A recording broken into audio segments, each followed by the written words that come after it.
Bueno, estamos en Lucas 12, del 13 al 21, y estamos viendo esta historia que Jesús nos cuenta. Ya en la mañana hablábamos un poquito al respecto de esta misma historia, y nos deteníamos un poco en la actitud que tiene este hombre que se acerca a Jesús. Un hombre de la multitud se acerca a Jesús y le pide que intervenga para que se pueda hacer la repartición de la herencia, y entonces Jesús lo reprende y le cuenta una historia de lo que está sucediendo para que vea lo peligroso que es el sentimiento que él tiene dentro de su corazón. Y la historia va más o menos así. Se trata de un hombre rico que tiene muchas ganancias, y cuando ve que tiene muchas ganancias, se pregunta qué va a hacer con eso. Y ahora sí que aquí la pregunta es como diría Peña Nieto, ¿verdad? ¿Qué habrían hecho ustedes? ¿Qué hubieran hecho ustedes? Si ustedes se ponen en el mismo papel de este hombre rico, bájale un poquito aquí, Arturo, en el audio local. Si ustedes hubieran estado en esa misma situación, ¿qué habrían hecho, hermanos? Creo que las respuestas pueden ser muy variadas, ¿no? En la misma situación de este hombre, hay quien habría ahorrado las ganancias para sus descendientes o para él mismo en el futuro, como una cuestión de seguro para emergencias, ¿no? Quizá otras personas lo hubieran despilfarrado en una noche de locura, en borracheras, en lujos, se lo habrían gastado. Otros quizá habrían ayudado a sus familiares para tener una vejez digna, o a sus hijos para poder tener un futuro, una carrera, para poder tener sus estudios. O hay quien hubiera podido a lo mejor decir: yo agarro ese dinero y lo primero que hago es voy y lo invierto en un negocio, los llamados mente de tiburón. Así son, están pensando en el negocio en todo momento, y sacan las oportunidades para poder generar más ingresos. Y quizá hay quien se hubiera vuelto loco y lo hubiera perdido en un día. Porque una persona, cuando nunca ha tenido dinero, no está acostumbrado a cómo hacer ese uso del dinero, se envanece y se vuelve loco, pierde el piso y se lo gasta. Dicen que el dinero, cuando llega a caer en nuestras manos, saca nuestra verdadera personalidad, cómo somos realmente. No es que esa persona a lo mejor se hubiera vuelto una persona ufana, presumida, presuntuosa, prepotente, sino que ya lo era, nada más que no tenía el recurso para poder serlo. Entonces, ¿qué habríamos hecho nosotros en el mismo lugar de este hombre? ¿Qué fue lo que decidió este hombre de la historia de Jesús? ¿Fue sabio o fue necio? Fue necio. Jesús le dice así, necio, ¿no? Se pregunta: ¿qué es lo que voy a hacer? ¿Dónde puedo guardar mis frutos? Y decide hacer unos graneros, tirar sus graneros y edificar unos graneros más grandes. ¿Para qué?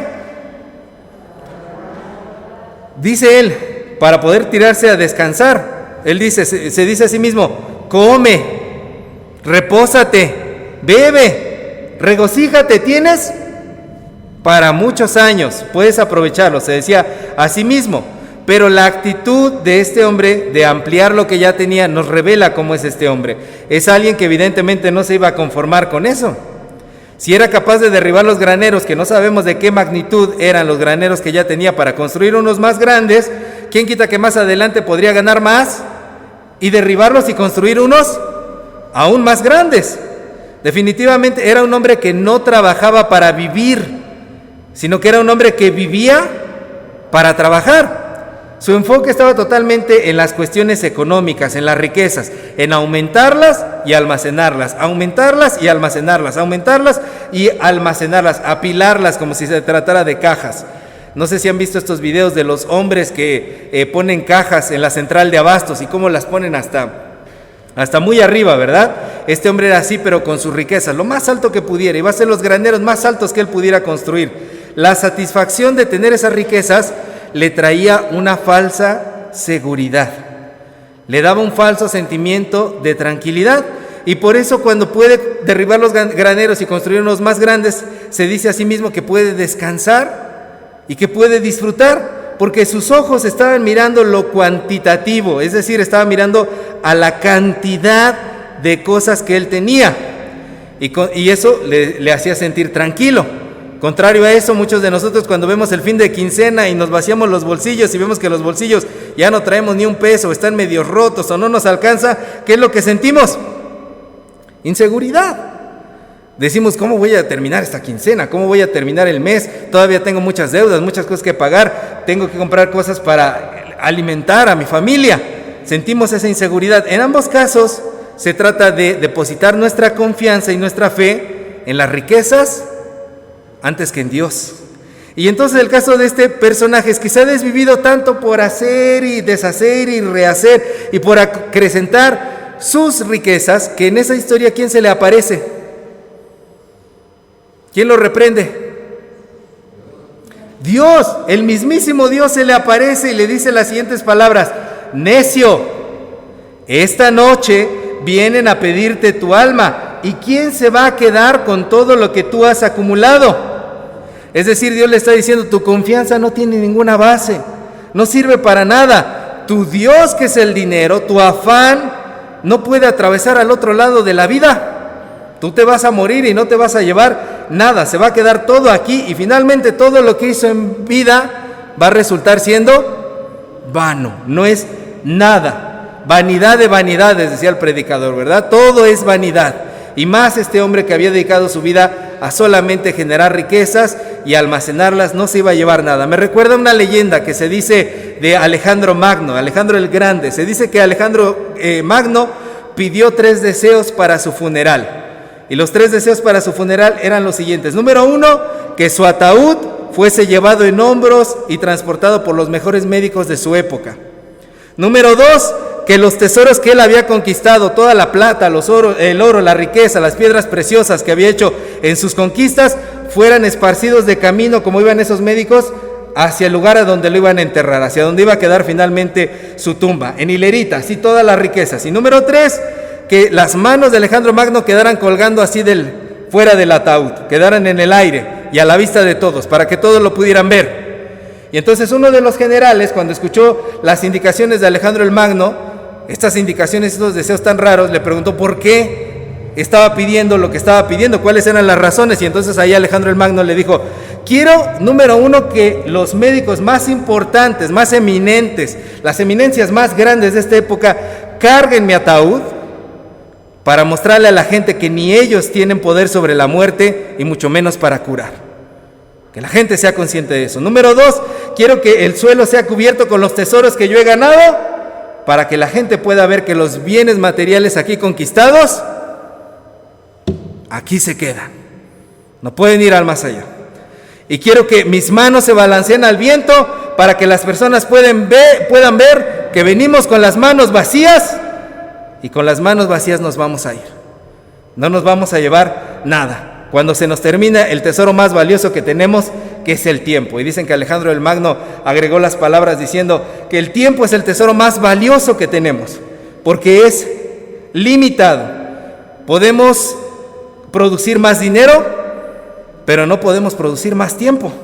Así que cuando le damos nuestro tiempo a una persona, estamos invirtiendo el tesoro más grande que nosotros tenemos. Estamos entregando toda nuestra vida. Por eso no conviene dedicar nuestra vida a producir solamente riquezas, como el hombre de la historia que estamos leyendo hoy en Lucas 12.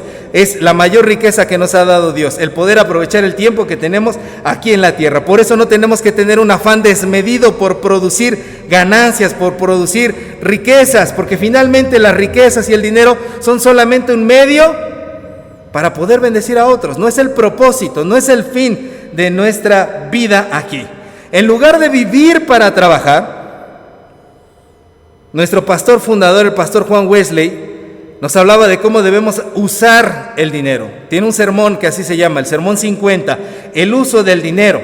Y en ese sermón él enseñaba 3 cosas fundamentales para poder utilizar el dinero. Y esos consejos son muy sencillos y son: número 1, gana todo lo que puedas.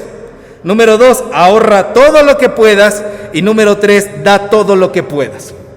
Y cada uno de esos 3 puntos tiene su explicación. ¿Por qué decía Wesley estas cosas? Número 1, gana todo lo que puedas. Significa que trabajes y que produzcas, que inviertas tu vida sí en trabajar, pero nunca a costa de tu propia vida o de tu salud. ¿Cuántas personas no conocen que tienen problemas de salud por el estrés laboral? Nuestro país está en el ranking mundial, en los lugares más altos de estrés laboral y de las jornadas más altas laborales. ¿Sabían eso? Trabajamos más que muchos países europeos. Y sin embargo, el nivel de riqueza y la repartición de bienes no es igual que en los países europeos, ¿verdad? No ganamos exactamente lo mismo, ni por aquí se nos ocurre ganar lo mismo que los países de allá.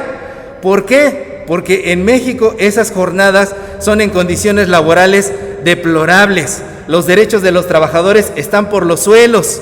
Las jornadas laborales exceden lo que está dentro de la ley. ¿Y cuánto daño no hacen a la vida y a la salud?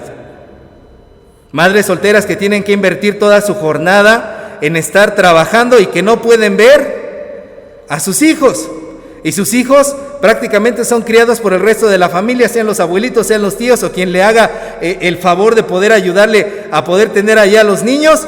Y esos niños crecen sin mamá,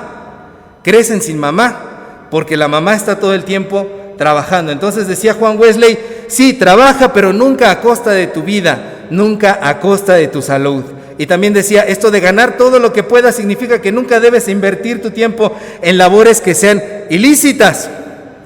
E ilícitas no significa que traigas una pistola así y vayas asaltando a las personas, significa muchas cosas: evasión de impuestos, fraudes, trabajar con personas dañinas, personas que son tóxicas para ti y son tóxicas para tu propia vida. No sé si han tenido alguna vez un mal jefe, si alguna vez han tenido uno de esos patrones que son terribles y que a uno le hacen que el hígado se le retuerza y el estómago le duela de tan mal ambiente laboral que tenemos. Otra de los datos: México tiene uno de los peores ambientes laborales que pueden existir dentro de todo el mundo.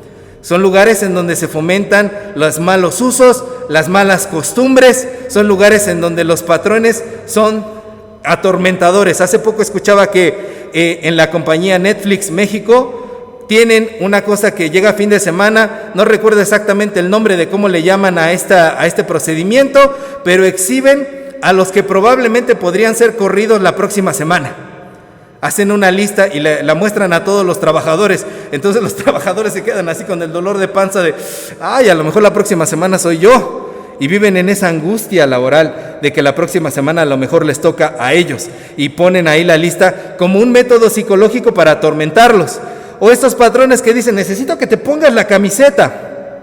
¿Y qué significa eso?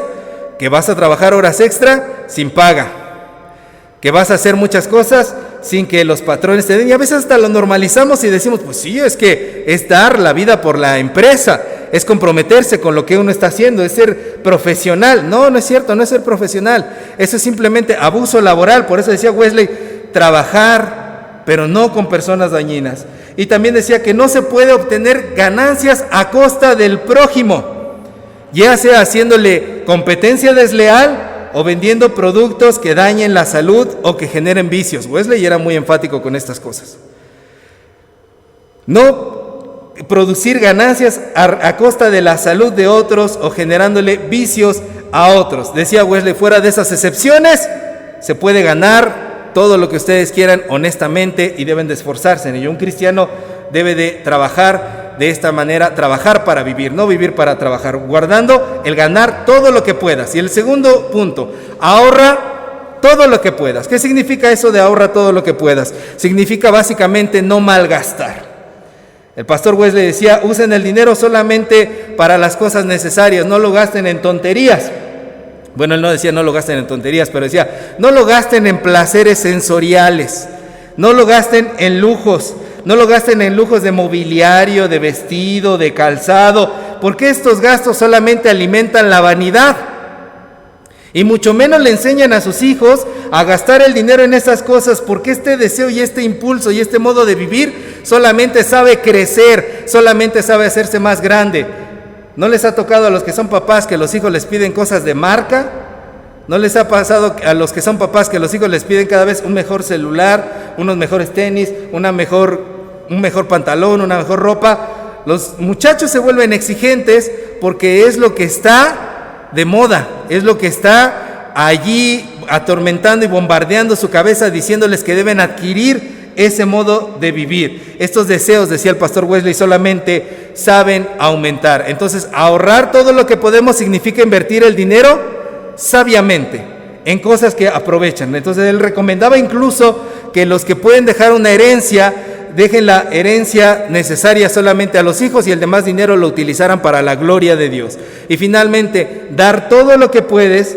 No se trata de ahorrar para acumular, sino de emplearlo debidamente. Wesley decía que somos mayordomos de Dios.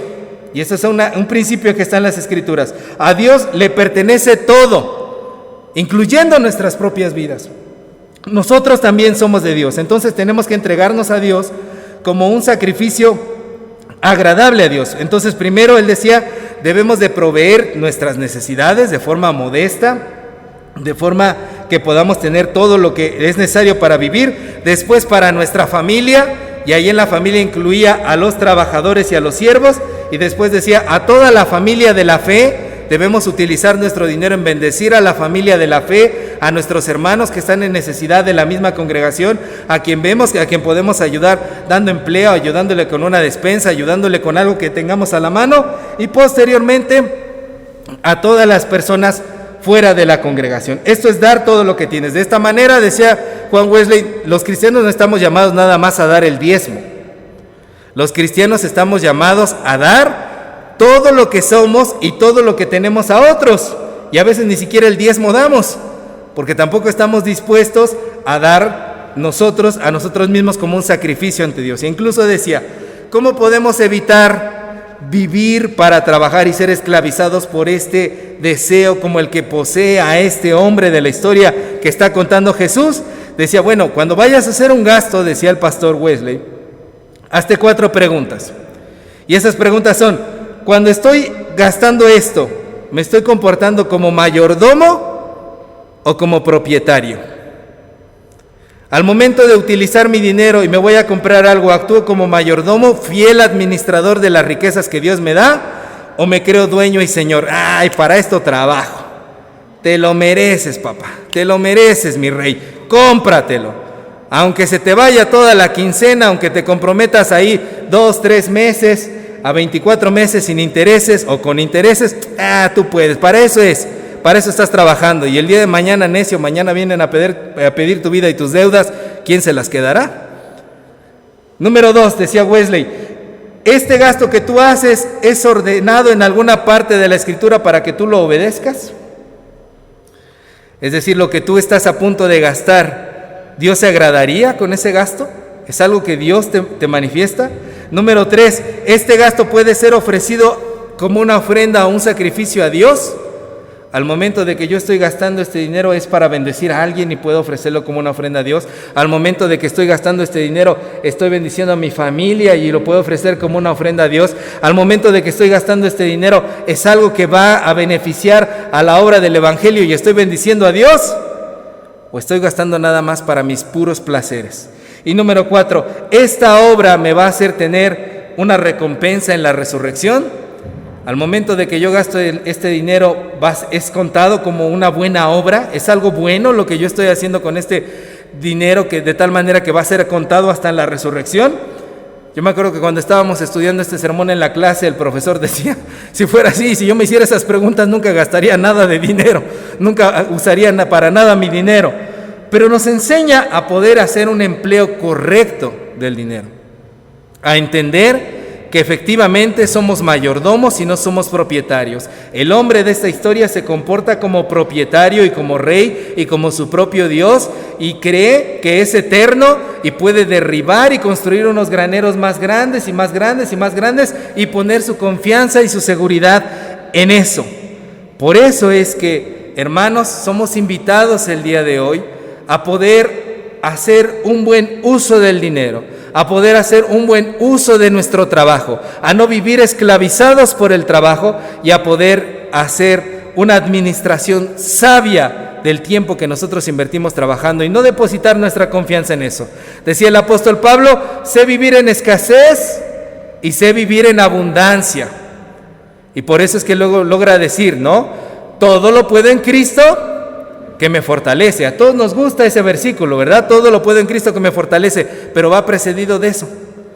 Sé vivir en escasez y sé vivir en abundancia. Por eso todo lo puedo en Cristo que me fortalece. Así que, hermanos, si un día falta el trabajo, todo lo puedo en Cristo que me fortalece. Si un día hay abundancia de riqueza, todo lo puedo en Cristo que me fortalece. No depositamos nuestras confianzas en el trabajo o las cuestiones económicas. No vivimos para trabajar. No estamos esclavizados por el trabajo, vivimos para poder honrar y servir siempre al Señor y hacer un uso sabio y una administración sabia de lo que Él nos ha dado, incluyendo nuestro tiempo, porque de aquí nada nos vamos a llevar, solamente la gloria del Señor y la gracia del Señor que está con nosotros. Amén. Pongámonos de pie, vamos a orar. Bendito Dios, gracias, porque hablas en esta tarde, Señor, al igual que en la mañana, a nuestro corazón, para poder, Señor, hacer esta administración de lo que tú nos has dado, Señor. Queremos darte todo lo que te mereces. Queremos entregarnos a ti, Señor, como ofrendas vivas. Queremos tener en nuestra mente, Señor, que nada es nuestro y que todo es tuyo, y de lo recibido de tu mano, Señor, es que te damos. Enséñanos a trabajar fielmente. Enséñanos, Señor, a trabajar honradamente, Señor, de manera que también traigamos bendición a nuestro organismo, a nuestra mente, a nuestra familia, a otros, Señor, y que podamos cuidarnos, Señor, y que no depositemos nuestra confianza en lo que es vano y en lo que se acaba, sino que podamos poner siempre, Señor, nuestra mirada bien fija en ti. Tú eres el que nos bendice, tú eres el que nos da todo. Bendecimos tu nombre, Señor, y te agradecemos en Cristo Jesús. Amén.